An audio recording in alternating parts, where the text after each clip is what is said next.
পরপর দুইবারের বেশি প্রধানমন্ত্রী নয়, সংসদে উচ্চকক্ষ এবং উপপ্রধানমন্ত্রী পদ সৃষ্টি চেয়ে সংবিধান সংশোধনের প্রস্তাব দিয়েছে বিএনপি।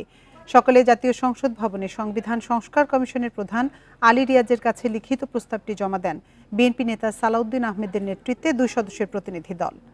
প্রস্তাব জমা দেওয়ার পর বিএনপির স্থায়ী কমিটির সদস্য সালাউদ্দিন আহমেদ জানান, সংবিধান পুনর্লিখন নয়, সংশোধনের প্রস্তাবনা দিয়েছে তার দল। প্রস্তাবে পঞ্চদশ সংশোধনী বাতিল ও তত্ত্বাবধায়ক ব্যবস্থা ফিরিয়ে আনা, উপরাষ্ট্রপতি পদ সৃষ্টি, বিচার বিভাগ ও নির্বাহী বিভাগের পৃথকীকরণ সহ অনেকগুলো বিধানের দাবি জানানো হয়েছে। এদিকে সংবিধান সংস্কার কমিশন জানিয়েছে, এ পর্যন্ত তাদের ওয়েবসাইটে 47,000 মানুষ বিভিন্ন প্রস্তাব ও মতামত দিয়েছেন। এছাড়া 28টি সংগঠন, 23 জন সুশীল সমাজের প্রতিনিধি, 5 জন সংবিধান বিশেষজ্ঞ, 10 জন তরুণ চিন্তাবিদের সাথে মত বিনিময় ও আলোচনা করেছে কমিশন। সবার মতামত যাচাই বাছাই ও বিশ্লেষণ করছে কমিশন।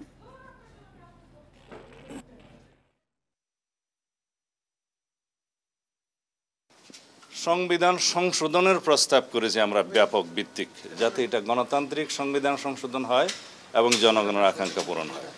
সংবিধান সংস্কার কমিশন তাদের রিকমেন্ডেশনসগুলো সরকারের কাছে প্রদান করবেন এবং অন্তর্বর্তীকালীন সরকারের মাননীয় প্রধান উপদেষ্টা বলেছেন যে তারপরে উনি সবার সাথে আলোচনা করবেন। বিএনপির পক্ষ থেকে তাদের প্রস্তাবগুলো আমাদের দেওয়া হয়েছে, এটা লিখিত প্রস্তাব, নিশ্চয়ই আপনারা অনুমান করতে পারছেন আমরা এখন পর্যন্ত সেটা পড়িনি, ফলে তাদের প্রস্তাবগুলির বিষয়ে তো মন্তব্য করা সম্ভব নয় আমার পক্ষে যতক্ষণ আমরা পড়ছি। এ নিয়ে আলোচনা করতে আমাদের সঙ্গে যোগ দিয়েছেন বিএনপির স্থায়ী কমিটির সদস্য সালাউদ্দিন আহমেদ। জনাব সালাউদ্দিন আহমেদ, আপনাকে স্বাগত জানাচ্ছি আমাদের ইন্ডিপেন্ডেন্ট সংবাদে। আপনার কাছেই প্রথমে যেটি জানতে চাইবো যে আপনারা একটি প্রস্তাব দিয়েছেন যে পরপর 2 বার প্রধানমন্ত্রী হওয়া যাবে না, তো এই প্রস্তাবের পেছনে আসলে উদ্দেশ্য কি? Double million offer, Walton fridge কিনে পেতে পারেন 20 লক্ষ টাকা, রয়েছে কোটি কোটি টাকার নিশ্চিত উপহার। ধন্যবাদ আপনাকে। এটা আমাদের 31 দফা যে আমরা প্রস্তাব করেছি গত বছর জুলাই 13 তারিখ, তার ভিত্তিতেই করা এবং সাংবিধানিকভাবে যাতে আবার এখন আয়তন্ত্রের সৃষ্টি না হয় সেটা লক্ষ্য রেখে আমরা ক্ষমতায় যাতে পরপর 2 বারের বেশি প্রধানমন্ত্রী যে কোনো একজন ব্যক্তি থাকতে না পারেন সেই প্রস্তাবটা করেছি। জি, অনেক দেশে কিন্তু আছে, আমেরিকা সহ অনেক দেশেই আছে, একজন 2 বারের বেশি রাষ্ট্র বা সংস্কার প্রধান হতে পারেন না। তো সেখানে আপনাদের এমন প্রস্তাবের যুক্তিটা আসলে কি? এটা জনগণের আকাঙ্ক্ষা যে বাংলাদেশে এটা আইনসভার মাধ্যমে যে আগে রাষ্ট্রপতি শাসিত সরকারের একটা বিকল্প এটা প্রধানমন্ত্রী শাসিত সরকারে পরিণত হয়েছে, যাতে একটা লেজিসলেটিভ ফোয়ারার সৃষ্টি হয়েছে, সেটা আমরা যাতে না থাকে ভবিষ্যতে এবং জনগণের আকাঙ্ক্ষার সাথে এবং ভবিষ্যৎ বাংলাদেশে যাতে একটা প্রকৃত গণতান্ত্রিক রাষ্ট্র এবং সমাজ বিনির্মাণ হয় সেটা লক্ষ্য রেখে আমরা এই প্রস্তাবটা করেছি। তারা যেমনটি বলেছেন যে 2 বার প্রধানমন্ত্রী হওয়ার পরে একবার বিরতি দিয়ে আবারও জনগণ চাইলে উনি প্রধানমন্ত্রী হতে পারবেন। এখান থেকে আসলে কি ধরনের সুফল পাওয়া যাবে বলে আপনি মনে করছেন? আমরা মনে করছি যে কন্টিনিউয়াস একটা ক্ষমতায় থাকার যে প্রবণতা সেটা যদি ব্যাহত করা যায় তাহলে একটা গণতান্ত্রিক সংস্কার সাধিত হবে বলে আমরা মনে করি এবং রাষ্ট্রের সুশাসন জারি থাকবে। এছাড়া আমরা রাষ্ট্রপতি এবং প্রধানমন্ত্রীর ক্ষমতার ভারসাম্য যেটা প্রস্তাব করেছি তাতে করে একটা ব্যালেন্স অফ পাওয়ার সৃজন সামনে। যে আপনার কাছে আরেকটি বিষয় জানতে চাই যে সংসদে উচ্চকক্ষ থাকলে আর উপপ্রধানমন্ত্রী থাকলে কি কি পরিবর্তন আসতে পারে? সংসদে উচ্চকক্ষের বিধান করাটা বাংলাদেশের আমাদের সামাজিক সাংস্কৃতিক রাজনৈতিক পরিস্থিতিতে নতুন। তো আমরা এখন এটা প্রস্তাব করেছি, সবাই এটা যদি সমর্থন করে তাহলে সংসদে উচ্চকক্ষে সমাজের বিভিন্ন বিষয়ে যারা বিশিষ্ট জন জ্ঞানী ব্যক্তি বিশেষজ্ঞ তাদেরকে সেই জায়গায় যদি আনা যায় তাহলে সংসদ সমৃদ্ধ হবে এবং বাংলাদেশের রাজনীতিতে একটা গুণগত পরিবর্তন আসবে বলে আমি মনে করি। আপনাদের এই প্রস্তাবনাগুলোর মধ্যে গণভোটের একটি প্রস্তাব আছে, এই বিষয়টি নিয়ে যদি একটু বলেন। গণভোটের প্রস্তাবনে আসলে বাংলাদেশের সংবিধানের প্রিয়াম্বল সূচনা আর্টিকেল 8 মৌলিক অধিকারের এবং আর্টিকেল 48, 56 এবং আর্টিকেল 142 এই সমস্ত বিধানগুলোতে কোনো পরিবর্তন আসলে গণভোটের প্রয়োজনীয়তার কথা, আবশ্যকের কথা বলা ছিল। সেটা আমরা পুনঃপ্রবর্তনের জন্য প্রস্তাব করেছি, কারণ এই বিধানটা পঞ্চদশ সংশোধনের মাধ্যমে খুব অগণতান্ত্রিক ভাবে বিলুপ্ত করে দিয়েছিল আওয়ামী লীগ। এটা নতুন কিছু না।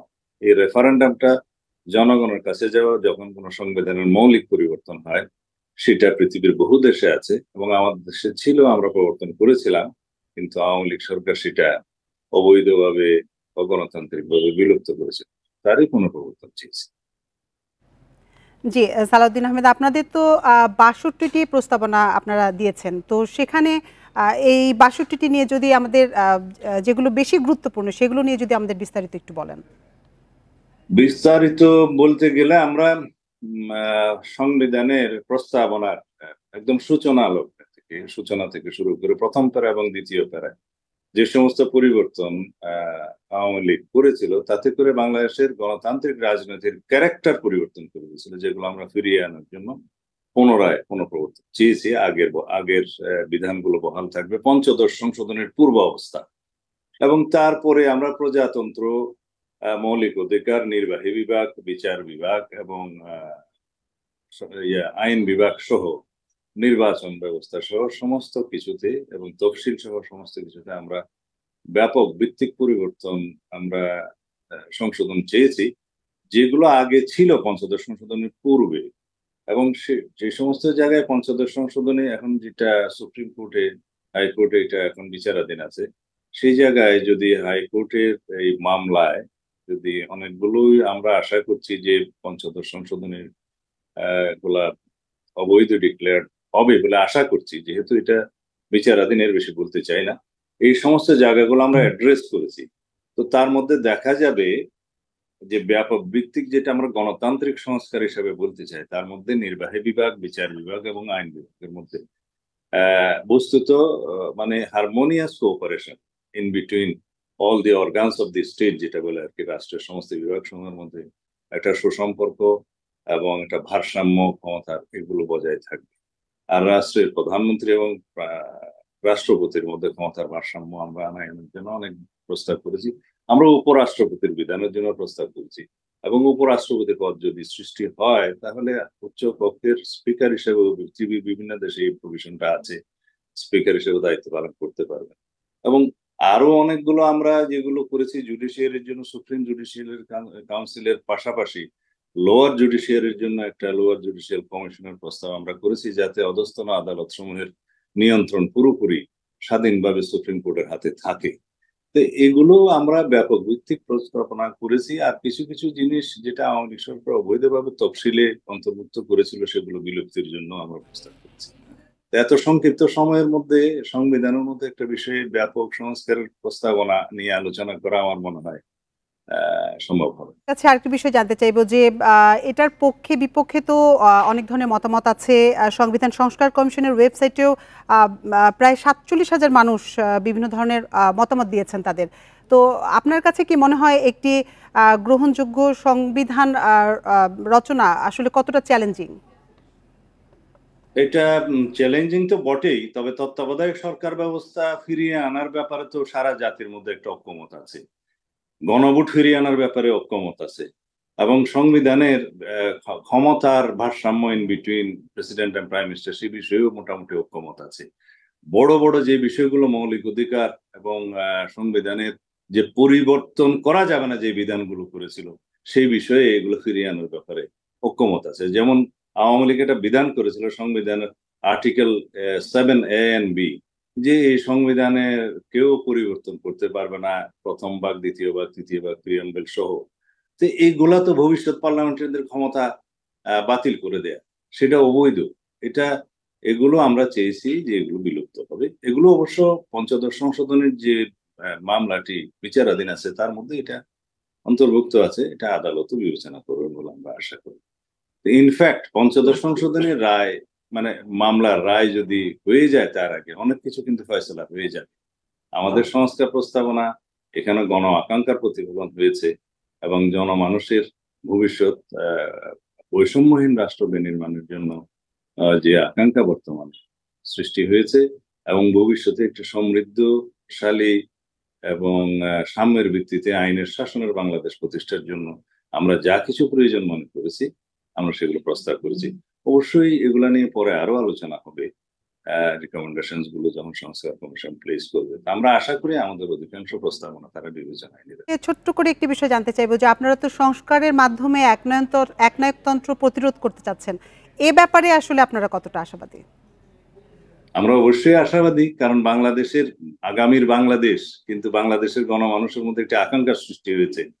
শহীদের রক্তের অঙ্গীকার আমাদেরকে পূরণ করতে হবে এবং ভবিষ্যৎ বাংলাদেশ এমন হবে যে বাংলাদেশে কোনো একনায়কত্ব সৃষ্টি হবে না এবং ভবিষ্যৎ বাংলাদেশে কেউ গণতন্ত্রকে হত্যা করার চেষ্টা করবে না এবং একদলীয় ভিত্তিক একটি একতান্ত্রিক এক দলের একনায়কতান্ত্রিক রাষ্ট্র বিনির্মাণের কেউ কোনো দুরাশা করবে না বা স্বপ্ন দেখবে না। সেটা মাথায় রেখেই আমরা এই প্রস্তাবনাগুলো দিয়েছি। আলাউদ্দিন আহমেদ, আমাদেরও প্রত্যাশা সংস্কারের মাধ্যমে গণমানুষের আকাঙ্ক্ষা পূরণ হোক। আপনাকে অসংখ্য ধন্যবাদ আমাদের সাথে যোগ দেওয়ার জন্য।